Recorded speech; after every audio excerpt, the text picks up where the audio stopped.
सदन में वापस लौटते ही ओम बिरला ने कही ऐसी बात, राहुल गांधी को तुरंत लगी मिर्ची। ओम बिरला की धांसू एंट्री देख बन गया राहुल गांधी का मुंह, फिर आया सियासी तूफान। देखिए कैसे अविश्वास प्रस्ताव के बाद लौटे ओम बिरला ने डुबो दी विरोधियों की नैया। माननीय सभासदों, माननीय अध्यक्ष जी,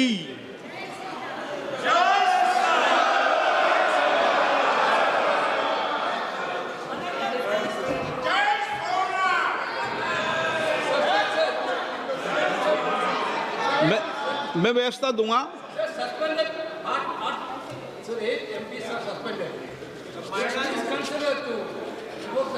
बात करते हैं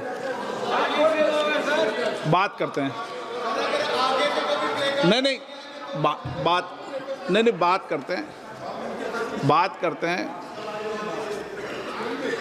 बात करते हैं।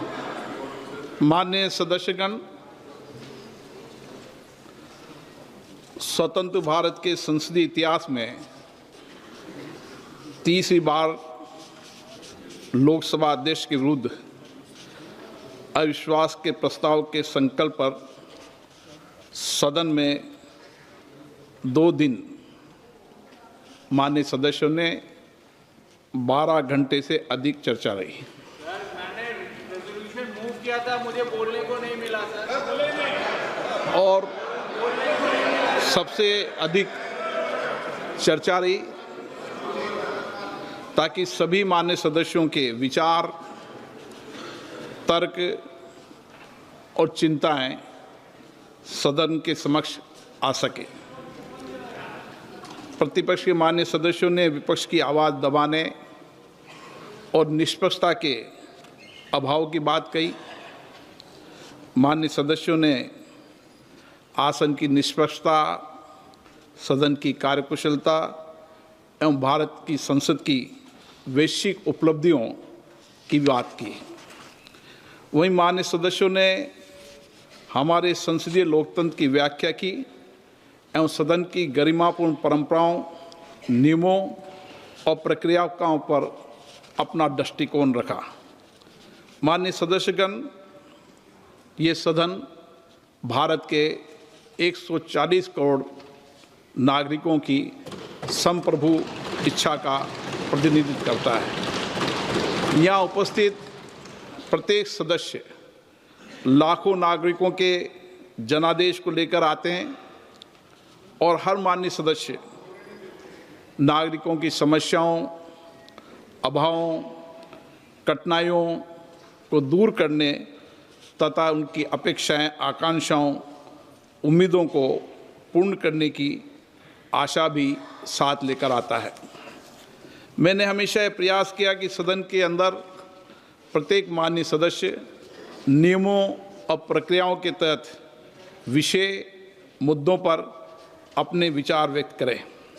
सभी माननीय सदस्यों को इसके लिए पर्याप्त अवसर भी देने का मैंने प्रयास किया। ये सदन समाज के अंतिम व्यक्ति में खड़े हर व्यक्ति की आवाज़ बने, ऐसा मैंने प्रयास किया।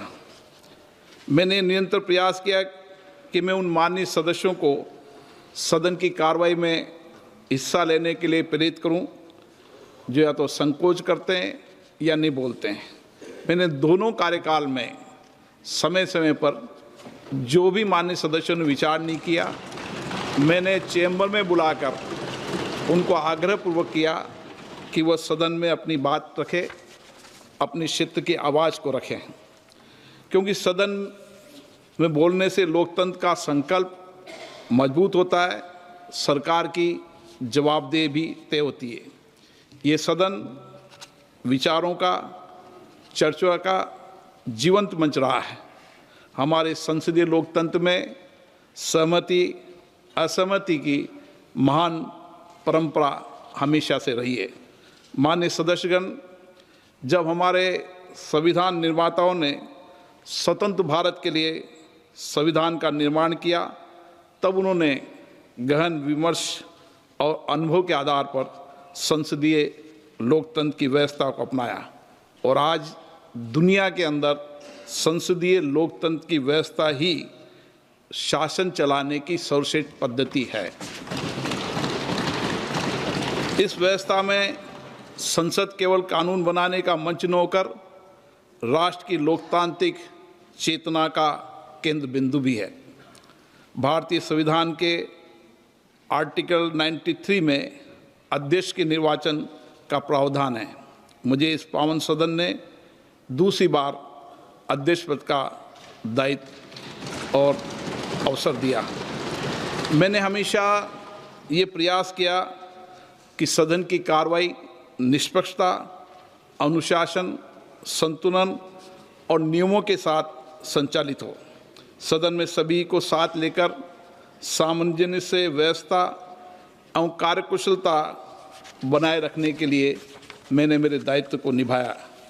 मेरा हमेशा ये प्रयास रहता है कि सदन की गरिमा, मर्यादा और प्रतिष्ठा में उत्तरोत्तर वृद्धि होती रहे। मंगलवार दिनांक 10 फरवरी 2026 को प्रतिपक्ष के कुछ माननीय सदस्यों ने अविश्वास प्रस्ताव का नोटिस दिया। हमारे संविधान द्वारा स्थापित संसदीय लोकतंत्र की व्यवस्था में मेरा हमेशा अटूट विश्वास रहा है। मैंने अपने नैतिक कर्तव्यों का निर्वहन करते हुए अविश्वास के प्रस्ताव के प्रस्तुतीकरण के साथ ही सदन की कार्रवाई से अपने आप को अलग कर लिया। पिछले 2 दिनों में इस सदन ने लोकतंत्र की एक महत्वपूर्ण संसदीय प्रणाली को पूरा किया। इस चर्चा के दौरान अनेक विचार, अनेक दृष्टिकोण, अनेक भावनाएं इस सदन के सामने रखी गई। मैंने सदन के प्रत्येक माननीय सदस्य की बात को गंभीरता और ध्यान से सुना। मैं इस सदन के सभी माननीय सदस्यों का हृदय से आभार व्यक्त करता हूं, चाहे उन्होंने समर्थन में अपने विचार रखे हों या आलोचना के रूप में अपने सुझाव दिए हों। लोकतंत्र की यही विशेषता है, यहाँ हर आवाज़ सुनी जाती है और हर दृष्टिकोण को महत्व दिया जाता है। ये आसन किसी व्यक्ति का नहीं है, ये भारत की लोकतांत्रिक परंपरा, संविधान की भावना और इस महान संस्था की प्रतिष्ठा का प्रतीक है। मेरे पूर्ववर्ती अध्यक्षों ने इस सदन की मर्यादा और परंपरा को मजबूत किया और हमेशा इस सदन की प्रतिष्ठा बढ़ाई है। संस्थाएं, मर्यादा और परंपरा स्थायी रहती है। सदन द्वारा मुझ पर व्यक्त किए गए विश्वास के लिए मैं सभी का आभार व्यक्त करता हूं। मैं आपको विश्वास दिलाता हूं, इस विश्वास को अपनी जिम्मेदारी मानते हुए पूरी निष्ठा, निष्पक्षता और संवैधानिक मर्यादा के साथ निभाने का प्रयास करूंगा। कुछ माननीय सदस्यों ने कहा कि प्रतिपक्ष के नेता को बोलने से रोका जाता है, उन्हें बोलने का पर्याप्त अवसर नहीं दिया जाता है। मैंने इस पावन पीठ को स्पष्ट करना चाहता हूं, चाहे सदन में नेता हो या चाहे प्रतिपक्ष के नेता हो या कोई मंत्रीगण हो, कोई भी सदस्य हो, सभी मान्य सदस्यों को सदन के अंदर नियमों के तहत, प्रक्रिया के तहत ही बोलने का अधिकार निहित है। कुछ मान्य सदस्यों का यह भी मानना था कि प्रतिपक्ष के नेता सदन से ऊपर उठ करें किसी भी विषय पर बोल सकते हैं, ये किसी को विशेषाधिकार नहीं है। मैं स्पष्ट करना चाहता हूँ, सदन के नियमों से चलता है। सदन के कार्य संचालन नियम सदन द्वारा बनाए गए हैं, न सरकार ने न प्रतिपक्ष ने। ये नियम मुझे विरासत में मिले हैं और इस सदन में सभी सदस्यों के लिए नियम समान रूप से लागू है। सदन में जब भी लोकमत के किसी विषय को, चाहे माननीय प्रधानमंत्री जी हो या माननीय मंत्रीगण हो, उनको भी अगर वक्तव्य देना होता है तो नियम 372 के तहत अध्यक्ष से पूर्व अनुमति प्राप्त करनी होती है। उसके नोटिस के बाद ही वह अपने वक्तव्य दे सकते हैं। किसी माननीय सदस्यों को नियमों से परे जाकर बोलने का विशेषाधिकार इस सदन में नहीं है। हमारे देश में लोकतांत्रिक संस्थाओं की गरिमा, मर्यादा और इसके नियमों का सम्मान की एक समृद्ध परंपरा रही है। मैं आपके समक्ष इस सदन के कुछ माननीय पूर्व अध्यक्षों का निर्णय भी उल्लेख करना चाहता हूँ। 1957 में माननीय राष्ट्रपति जी के अभिभाषण पर धन्यवाद बोलते हुए जब स्वर्गीय अटल बिहारी वाजपेयी जी ने जम्मू और कश्मीर से संबंधित कुछ फोटोज को अपने द्वारा की गई बात के प्रमाण के तौर पर सदन के सामने रखना चाहा, तो इसी चेयर ने व्यवस्था दी कि ऐसा करने से पहले उस डॉक्यूमेंट को पहले स्पीकर को दिखाया जाए, फिर वो निर्णय लेंगे। और अटल जी ने सदन का सम्मान किया, अध्यक्ष के निर्देशों की पालना की।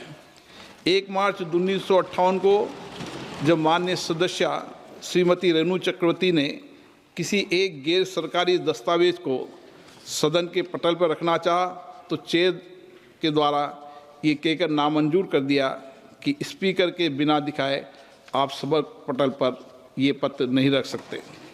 26 मार्च 1958 को एक माननीय सदस्य श्री SM बनर्जी ने अपनी बात के समर्थन में पत्र के साथ कोई कोट करना चाहा, तो माननीय उपाध्यक्ष महोदय ने ये कहकर मना कर दिया कि ऐसा करने से पहले आपको चेयर को दिखाना जरूरी होगा। ऐसे कई सारे प्रकरण हैं, चाहे लोकसभा में हो चाहे राज्यसभा में हो, जब बिना चेयर की परमिशन के किसी दस्तावेज को सदन के पटल पर या कोट करने की अनुमति नहीं दी गई है। ऐसी पुरानी परंपरा भी रही है। अध्यक्ष परेड के निर्णय से कोई भी मान्य सदस्य व्यक्तिगत रूप से सहमत या असहमत हो सकता है, परंतु सदन के नियम, प्रक्रिया, परंपराओं को लागू करना मेरा दायित्व है, कर्तव्य है। जब भी कुछ मान्य सदस्य सदन की मर्यादाओं के विरुद्ध आचरण व्यवहार करते हैं, तब सदन की मर्यादा बनाए रखने के लिए मुझे कठोर निर्णय और व्यवस्थाएं देनी पड़ती है। सदन की चर्चा के दौरान एक माननीय विद्वान सदस्य ने संविधान के आर्टिकल 105 के तहत संसद के सदस्यों को बोलने की आज़ादी, फ्रीडम ऑफ स्पीच के अधिकार की बात कही। मैं इस सदन के समक्ष हमारे संविधान के आर्टिकल 105 एक को पढ़कर इस संबंध में स्थिति स्पष्ट करना चाहता हूँ। 105 इस संविधान के उपबंधों और संसद की प्रक्रिया का विनियमन करने वाले नियमों और स्थायी आदेशों के अधीन रहते हुए संसद की फ्रीडम ऑफ स्पीच होगी। अर्थात हमें संसद में बोलने की आज़ादी तो है, परंतु सदन द्वारा स्वीकृत प्रक्रिया, नियमों एवं स्थायी आदेशों के अधीन है। नियम 352 के 11 के उपनियमों में मान्य सदस्यों के लिए विस्तृत निर्देश अंकित है। सदन में बोलते समय किन किन बातों का ध्यान रखना चाहिए, किस प्रकार के तथ्य और किस प्रकार के वाक्यों को नहीं बोलना चाहिए। चर्चा के दौरान अध्यक्ष पीठ के द्वारा प्रतिपक्ष के कुछ सदस्यों ने माइक बंद करने का विषय भी उठाया। इस बारे में मैं पहले भी स्पष्ट कर चुका हूं। आसन के पास कभी भी माइक ऑफ या ऑन करने का बटन नहीं होता है। प्रतिपक्ष के मान्य सदस्य भी आप पीछे शैलजा से पूछ लो, प्रतिपक्ष के मान्य सदस्य भी इस पीठासीन अधिकारी के रूप में जब वो कार्य करते हैं तो उनको भी ये भली भांति पता है। सदन में ये व्यवस्था है, जिस मान्य सदस्य को बोलने की अनुमति दी जाती है वही मान्य सदस्य उसका ही माइक ऑन होता है।